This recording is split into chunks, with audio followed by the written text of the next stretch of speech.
महाकुंभ को लेकर खबरों का बाजार लगातार गर्म है। योगी आदित्यनाथ जो है इन तमाम खबरों से बहुत नाराज हैं। जहां पे मौतें दिखाई जा रही है, जहां पे आगजनी दिखाई जा रही है, जहां पे एक्सीडेंट दिखाया जा रहा है, जो कि हकीकत में महाकुंभ को लेकर हो रहा है और वही खबरें परोसी भी जा रही है। देखिए, योगी आदित्यनाथ जो है इसको लेकर कहते हैं कि गिद्धों को जो है लाश दिखती है और सुअरों को गंदगी दिखती है। तो जो लाश जो है वो तो सरकारी एजेंसियों को भी दिखी, वो प्रधानमंत्री मोदी की एजेंसियों को भी दिखी। उन्होंने ही मौत का आंकड़ा भगदड़ से लेके और तमाम एक्सीडेंट जो न्यू दिल्ली स्टेशन पे हुए महाकुंभ को लेकर जा रहे लोगों के साथ, सब कुछ जो है वो सरकारी एजेंसियों का आंकड़ा है, सरकारी आंकड़ा है। तो किसको योगी आदित्यनाथ जो है वो गिद्ध कह रहे हैं, किसको जो है योगी आदित्यनाथ तो सुअर कह रहे हैं।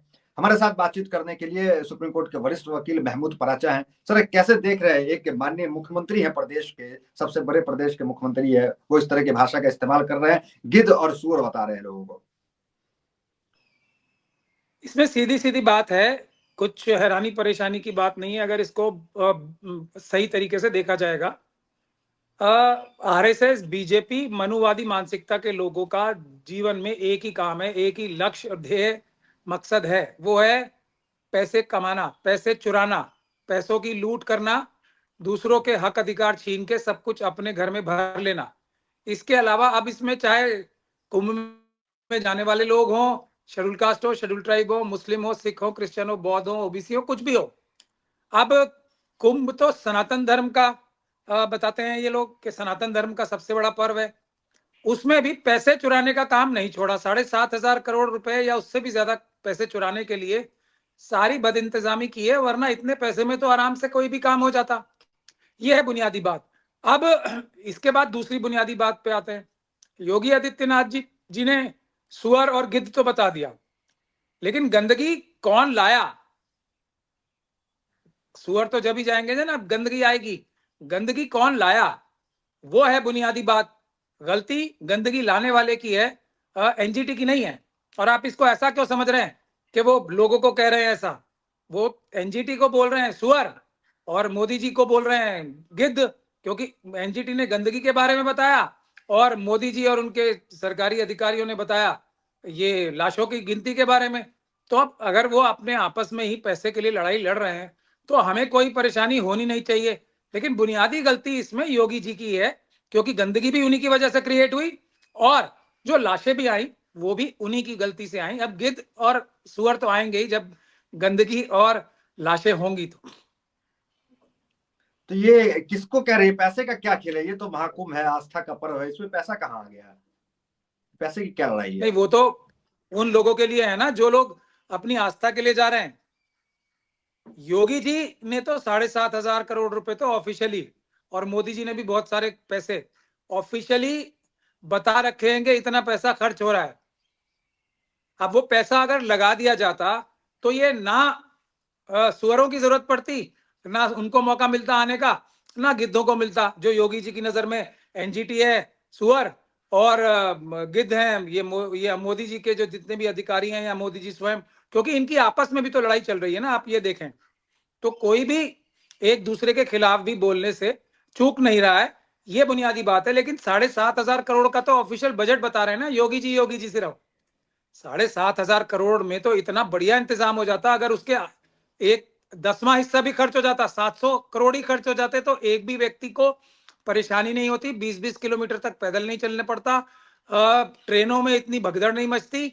और वहां पे जो एनजीटी को मजबूर होके, आप समझिए एनजीटी भी तो मोदी जी की सरकार द्वारा ही अपॉइंटेड लोग होते हैं, लेकिन उनको भी मजबूर होके बोलना पड़ा कहीं वहां कोई बहुत बड़ी महामारी ना फैल जाए और एनजीटी के ऊपर भी फिर बात आए। या अमित शाह जी ने एनजीटी में किसी को बोला होगा या कुछ लोगों के जरिए कुछ करवाया होगा कि भाई योगी जी कहीं आपकी अपने बातें इस। जो है, देखिए महमूद पराचा जी, आप सुप्रीम कोर्ट के वरिष्ठ वकील हैं और आप जो भी बात बोल रहे हैं जरा नाप तौल के बोलिए, क्योंकि ये आपकी बातें महाकुंभ घोटाले की तरफ लेके जा रही है। मैं जो भी बात बोलता हूं वो नाप तोल के ही बोलता हूं, कोई भी बात ऐसी नहीं बोलता जिसमें जो तथ्यात्मक रूप से सही ना हो। योगी जी और अमित शाह जी में जबरदस्त लड़ाई चल रही है, ये पूरी दुनिया को पता है। अब दिल्ली में बैठे हैं सीईसी हो, एनजीटी हो, सीबीआई हो, ईडी हो, सब मोदी जी और अमित शाह के साहब के थ्रू ही अपॉइंटमेंट होती हैं। दूसरे इन्होंने बहुत सारे अपने वकील भी लगा रखे हैं कि किसी भी सरकार की कोई भी चोरी टाइट करनी हो तो उसके जरिए भी कर लेते हैं। तो अब गलती तो योगी जी की है, इसमें कोई शक और शुबे की गुंजाइश है ही नहीं। उन्होंने 7,500 करोड़ रुपए का बजट रखा। अब लालच के चक्कर में आके उनके और उनके अधिकारियों ने पैसे खर्च नहीं किए, वहां पे बद इंतजामी हुई, क्योंकि 7,500 करोड़ में से अगर वो 750 करोड़ 10% भी खर्च कर देते तो बिल्कुल भी कोई बद इंतजामी बिल्कुल नहीं होती। अब उन्होंने की, तो जो जिन्हें वो सुअर कह रहे हैं वो तो एनजीटी के लोग ही हैं। अमित शाह जी और मोदी जी ने ही उनको अपॉइंटमेंट करने में उनका रोल रहा है। अब जो जिनको वो गिद्ध बोल रहे हैं वो भी मोदी के अधिकारी हैं यहाँ पे, जिन्होंने बाकायदा इसकी अनाउंसमेंट की कि इतने लोग मारे गए कुंभ में। तो अब ये गिद्ध और सुअर आए क्यों, ये है बुनियादी बात। वो है वो 7,500 करोड़ का बजट जो नजर आ रहा है, और जो हजारों करोड़ रुपए या पता नहीं कितने करोड़ रुपए चुराए गए होंगे इस सब में, वो अलग। क्योंकि बहुत सारे लोग वहां पे दूसरे भी उल्टे सीधे काम करने में भी, कुछ लोग तरह तरह के कॉन्ट्रैक्ट के, कुछ लोगों ने वहां पे अपनी बहुत सारी सर्विसेज चला दी, कुछ लोग तो जो डिजिटल स्नान भी करा रहे थे वहां लोगों को, कुछ लोग महिलाओं की चोरी छुप के फोटोज बना रहे थे, पिक्चर्स बना रहे थे। तो ये सब बिना की मिली भगत के हो सकता है? क्योंकि इतने सारे ड्रोन और इतने सारे सीसीटीवी कैमरा अगर लगे हों तो बताइए आप मुझे। उसके बाद ये भी खबरें आ रही हैं, मेरा तो हालांकि मानना ये नहीं है, कि हैक कर लिए सीसीटीवी कैमरा उनके और उसके बाद महिलाओं की तस्वीरें पैसे में बेची जा रही हैं। अब योगी जी अगर ऐसे कैमरे लगाते जो अमित शाह जी और मोदी जी के पास हैं, राजीव कुमार जी जो हमारे पास इलेक्शन कमिश्नर वाले हैं, उनके पास तो ऐसी टेक्नोलॉजी है जो हैक नहीं हो सकती। ईवीएम की मशीनें बनाते हैं ना वो नॉन हैकेबल। तो अगर वो हैक होने वाली मशीनें लगा लेते हैं यहाँ से, थोड़े पैसे ना होने वाले, तो महिलाओं की इस तरीके से बेइज्जती भी ना होती। लेकिन बुनियादी बात यह है कि हर अगर तारीफ के जिम्मेदार योगी जी हैं तो बुराइयां भी उनको अपने ऊपर लेनी पड़ेंगी। हर बुराई योगी जी के सर जाएगी, हर अच्छाई कुंभ की योगी जी के सर ही जानी चाहिए। तो ये जो भाषा की मर्यादा लांग रहे हैं, ये बौखलाहट क्यों? ये भाषा जो बदल रही है योगी आदित्यनाथ की, आपने देखा दो बार कठमुल्ला, कल भी जो है सदन में कठमुल्ला और शब्द का इस्तेमाल हुआ, फिर आज जो है वो ये कहा गया कि गिद्ध और सुअर की बातें हुई। तो ये बौखलाहट क्यों हो रही है जब सब कुछ अच्छा चल रहा है? नहीं, अब देखिए उनसे जबान, अब उन्होंने उर्दू पढ़ी नहीं है कभी, वो खुद ही बताते हैं।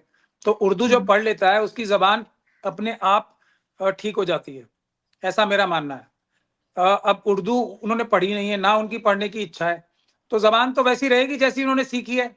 अगर वो हिंदी ठीक से पढ़ लेते तब भी शायद उनकी जबान इतनी गंदी ना होती, या संस्कृत पढ़ लेते ठीक से तब भी इतनी गंदी नहीं होती। लेकिन उन्होंने तो यही जबान तो सीखी है बचपन से, आरएसएस के साथ रह के, बीजेपी के लोगों के साथ रह के। उनको ना हिंदी आती है ना संस्कृत आती है ठीक से। उर्दू का तो सवाल ही नहीं उठता, क्योंकि उर्दू तो सभी भाषाओं के अच्छे शब्दों का इस्तेमाल करके बनाई हुई लैंग्वेज है, चाहे हिंदी हो, संस्कृत हो, फारसी हो, अरबी हो, इंग्लिश हो। बहुत सारी जबानों की अच्छाइयां लेके उर्दू बनी है, तो उर्दू तो पहुंच ही नहीं पाएंगे वो कभी भी। तो ये उनके इस जबानें भी बयान जो से वो आप जानते हैं। उनके इस बयान से आप सहमत हैं कि वो कह रहे हैं हम वैज्ञानिक बनाना चाहते हैं, जबकि योगी आदित्यनाथ खुद संत हैं, वो कह रहे हैं मुल्ला से कठमुल्ला नहीं बनने देंगे, वैज्ञानिक बनाएंगे। अब वैज्ञानिक बनाने के लिए पहले विज्ञान के बारे में ज्ञान तो होना चाहिए, वो तो उन्हें है नहीं। उनके जो लॉजिक भी हैं वो भी इतने बेकार होते हैं कि खुद ही अपने जाल में बार बार फंस जाते हैं।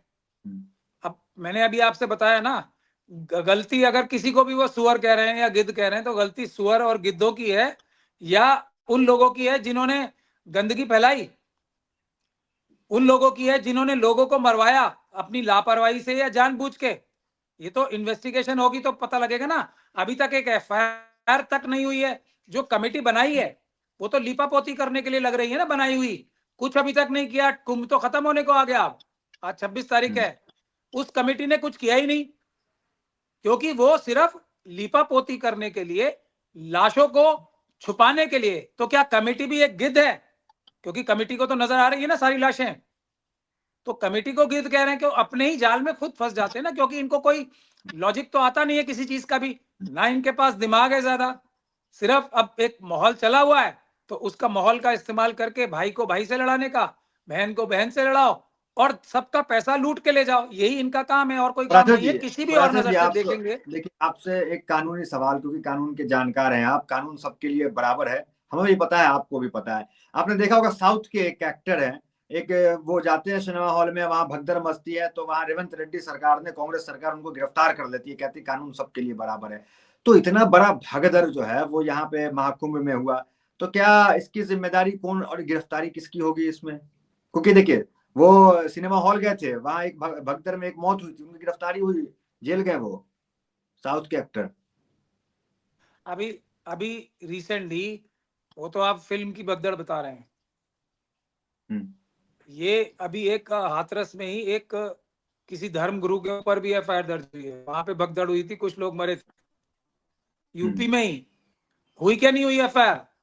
तो अब जब ये तो योगी आदित्यनाथ जी के ऊपर एफआईआर होगी, अब उनका बैकग्राउंड क्या है, उनके ऊपर जितनी एफआईआर थी उन्होंने खुद ही अपनी कलम से वो एफआईआर खत्म करा ली। तो आप देखिए, जब तक हमारे देश की जनता कंफ्यूज रहेगी, योगी आदित्यनाथ जी अलग चीज हैं, सीएम उत्तर प्रदेश अलग चीज होते हैं, दोनों में फर्क होता है। मोदी जी अलग चीज होते हैं और जो देश के प्रधानमंत्री होते हैं वो अलग होते हैं।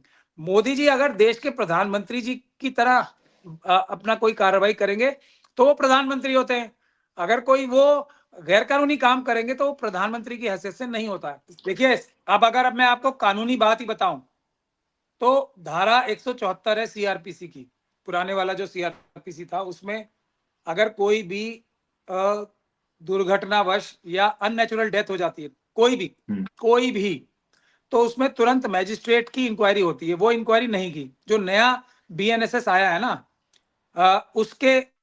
उसका सेक्शन है 194, उसमें भी जैसे ही कोई अननेचुरल डेथ होगी, यानी कि अप्राकृतिक मृत्यु होगी, तो उसमें 194 के तहत, बीएनएसएस के तहत मैजिस्ट्रेट की इंक्वायरी होती है और वो मैजिस्ट्रेट फिर एफआईआर कराते हैं।